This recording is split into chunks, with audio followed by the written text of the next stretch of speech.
Matanong ko lang ito personal. Ano ba yung ginawa mong mistake during the past? Tinawagan ko siya sa phone na minura ko siya. Ang pakilala nun, Bishop. Hello, good evening, Bishop. Yeah. Yes, si Senator. Opo. Yeah.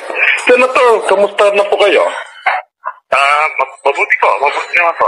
Oo, putang ina mo ka, hindi ka pa napapatay, hayop ka. Ganyan po, salamat po sa inyo. Saan magsasanto-santuhan ka, demonyo ka? Hindi sa'yo bagay. Opo.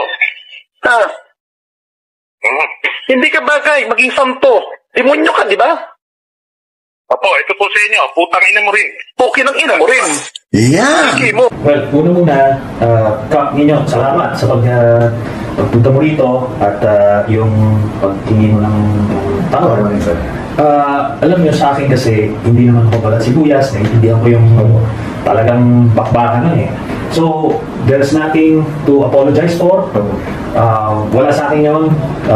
Basta nagpapasalamat ako na nagkaroon tayo ng ganitong pagkikita. Ano yan? Kumbaga, one way na pagkilong ng mga sugat. No? Ang naalala ko nun, pag sagot ko, talagang solid dito si Kap Minimum.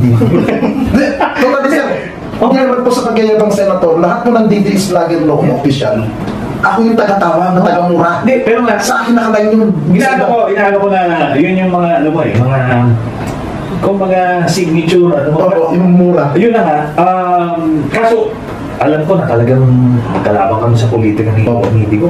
Tanggap ko na yun na part yun ng mga, ano niya eh, arsenal niya laban sa atin. And kaso, talagang kumbaga, binabrush off na lang namin yung gano'n, nakafocus kami sa mga kailangan. Pero ang yan, hindi ako namin personal.